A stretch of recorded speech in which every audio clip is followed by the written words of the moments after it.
What's up, Kiran? How you doing, man? Good. How are you? Doing excellent, dude. I'm excited about today's topic. I'm excited that we are matching a This little looks bit. good, right? I know. I like the shade of red that you've got a little bit better, but yeah, this is pretty good. The yin and the yang, man. Yes, Right? that really shows that we don't think alike in many ways, but we still do think alike in the right ways. That's right. I like that. Right. Well, and that's the thing about business is that no matter what industry you're in, the path to success is very similar no matter what the industry is, no matter what it is you're doing. Let's say even if you're not a business owner, it's just a hobby that you have, but you want to be real successful at it. Those same steps that you would take to be successful in business are many of the same things you would do. For example, in a hobby, it could be mindset, general lifestyle, your spirituality, whatever, those things apply across the board, I'm finding, as I get older. Totally.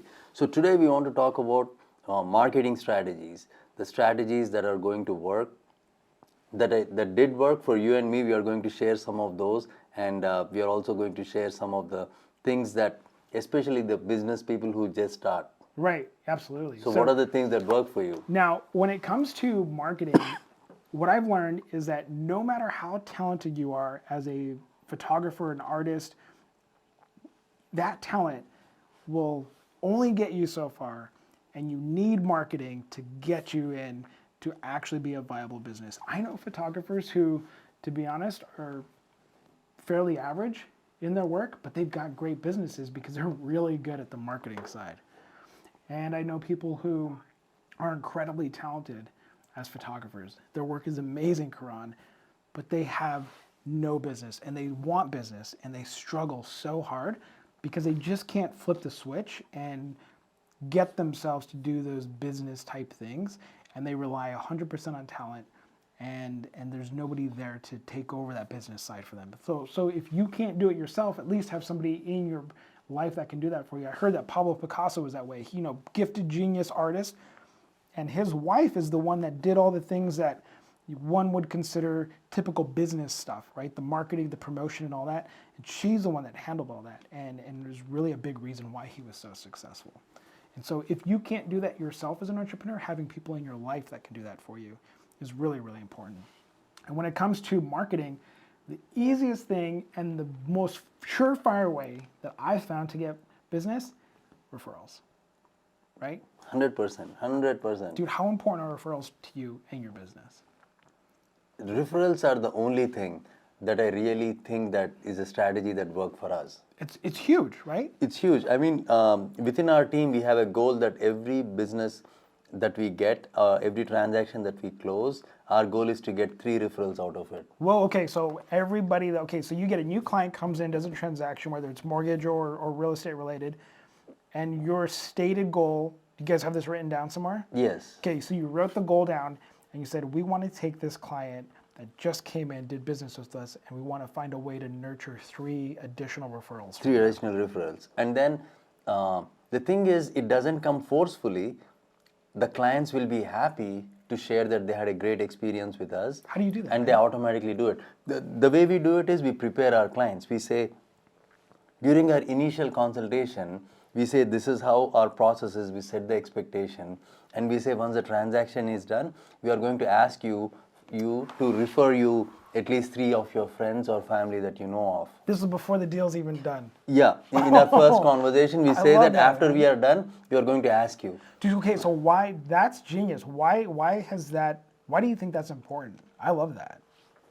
At least setting the expectation, it will increase the level of trust the current customer will have. Okay. That, hey, you're so confident that you'll do a good job, that you're going to ask for 3 referrals.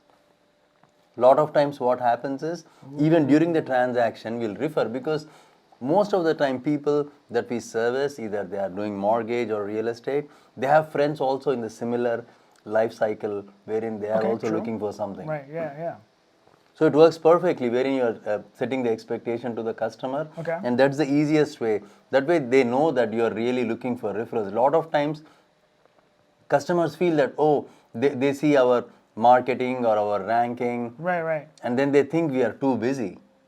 So they're making referrals. assumptions, right. They make assumptions that, okay, he's so busy, he has a big team, he probably doesn't need a referral, is the presumption that they might have. But once we let them know clearly that we want referrals and we want to service their customer, it builds three things, right? One is the trust. Right. Second is the confidence that you have on your process. And the third thing is they know that they have to act on it and they feel obligated to give us a referral. Dude, I love that. I like that you build it in ahead of time. And something that you seem to be doing really well is creating a pathway for your clients. And not only is that smart logistically for helping them get successful with the transaction, it's also smart from a marketing standpoint because you're planting these seeds in the beginning so that when you come and you ask for the referrals, it's not like out of the sky, it's not out of the blue. It doesn't feel awkward to you, probably even because I imagine a lot of people probably feel awkward asking for referrals, right? But if you build it into the process like you did, it's second nature. You're like, hey, remember that thing we talked about? Well, let's talk about it right now. Right? Yes, Get 3 referrals for me. Yes, and then taking a couple of steps back, right? How we set up our marketing strategy. Everybody, for each person is different. When we started, I'm saying back in the day, we did the SWOT analysis, right? Okay, what is that? Strengths, weaknesses, opportunities, and threats. Basically, the introspection of how our business is based on our team. What is the thing that we really are able to do well, right? That's our strength. So that's the strength, and we build our niche based on the strength, and our marketing strategy should be around that. What is our weakness? Okay, some things we don't want to do, or we don't like to do, or we don't have the capability to do. Right. We are going to kind of eliminate. We are not going to attract those referrals. Because if you follow the same process of attracting referrals, if you do something that you're not really strong at, Right. you'll keep getting the same referrals and you keep failing. And that will be suicidal, right? Right. Then opportunities wherein you have your strengths and you are looking at opportunities that you can get to. Dude, I like And the last thing is the threats. I mean, you have to keep an eye on either the competition or the knowledge that you have to acquire, and all of those go together, and that's how you kind of come up with this marketing strategy. And having referrals is like the easiest, cheapest strategy to get new clients. Dude, I love that, man. And so referrals are huge on the artist side too. I mean, that's probably the number one way. Now, I've got really amazing SEO on my website. I get really good hit rates on that. But even as well as that does, it's the referral stuff that just does amazing. And that, let's talk about some ways that referrals can look like. A referral can look as simple as somebody going online on a Facebook group and saying, hey, I need a photographer, I need a mortgage broker, whatever it might be, and a friend, somebody that you know, simply tags your name. Right. That's a referral. It can be that simple. And what I've learned is that when someone takes the time to put my name on there, my obligation is to, as quickly as I can, get on there. Number one, you want to thank the person who tagged you. Yeah. Always come from a point of gratitude, because think about how busy our lives are, and somebody took a moment to put your name down as a referral. That's huge. That's massive, right? Yeah. They interrupted their day to think of you and to do this. So number one is always a step of gratitude and say, hey, thank you for tagging me in this, whatever it might be. And then continue on the conversation, referring to the person who is getting the referral. And then I go a step further and I say, look, everybody, there's 1,000, not 1,000, but maybe like 20, 50 referrals in that one thread. So what I'll do is I'll go a step further and I'll message the person directly and say, hey, so-and-so tagged me in this post. I just want to go ahead and connect with you one-on-one, give you my email and phone number, a little bit more information on how I can help you. See, the biggest thing is, the first step is, okay, you want referrals, right? Then how you handle the referrals. The initial contact and the initial follow-up is like, it really breaks the backbone if you're not able to do the first initial transition well. Dude, I've lost deals because I didn't follow up on a referral quick enough. That's why they say, right, fortunes are made in follow-ups. So, fortunes are made in follow-ups. I like that. So the more, especially if you're in sales, like real estate sales and mortgage sales, the more you follow up, that's where the fortune is. Most small business people will not have the automated follow-up system or a good system to follow up, and that's why after 2 or 3 follow-ups, they say that you need 7 follow-ups for every client if they want to really become your client. Got you. Okay. From lead to client, 7 follow-ups is like minimum. Right. So the moment that I have somebody that I got tagged on their posts. The first follow-up is the comment. The second may be the direct message, but I need to do at least maybe 5 more. 5 more. In addition to that, right?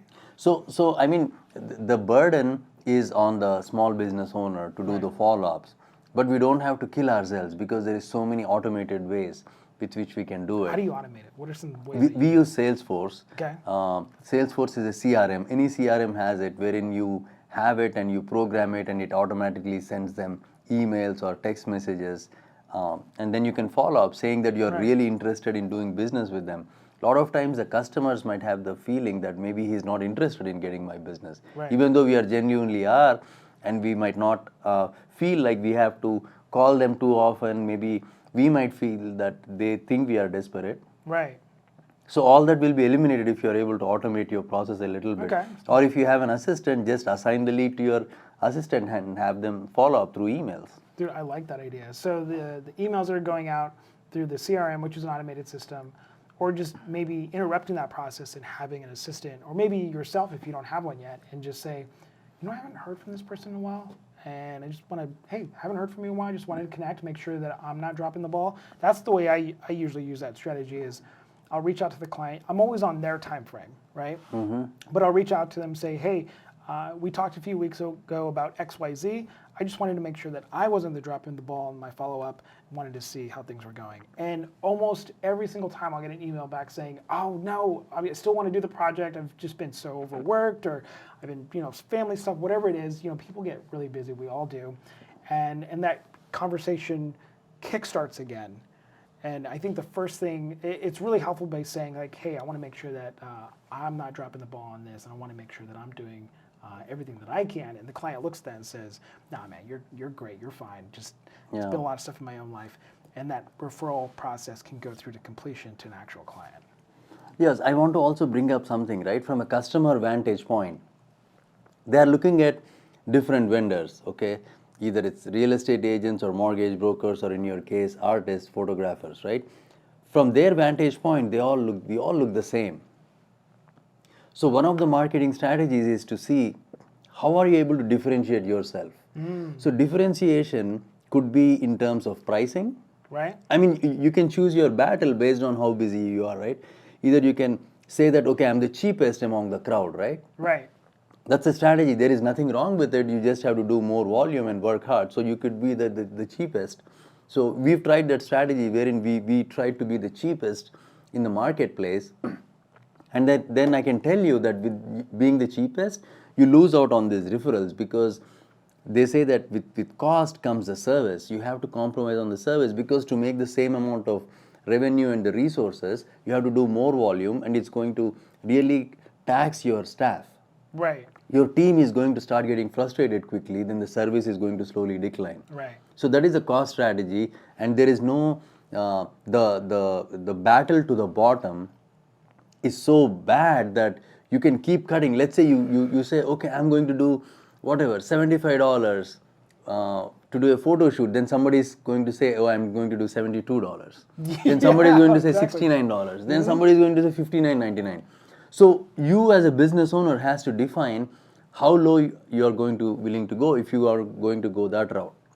And I call it the Walmart model. And there's nothing wrong with that. I mean, there are a lot of what I call Walmart model photographers. I was one in the beginning. I started off that way.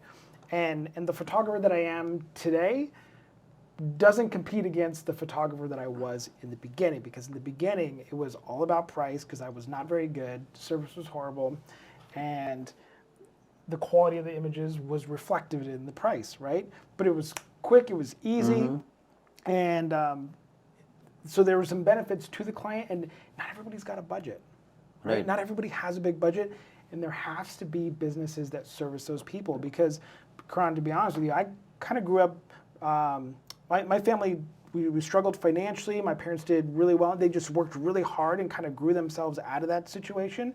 But we weren't wealthy growing up. And so we were one of the families that were looking to take advantage of low-cost services and stuff around us. And so when somebody was overpriced to our budget, we couldn't afford them, right? And that's the way that it is with my business now. There are services that I offer that are kind of overpriced for lower income families.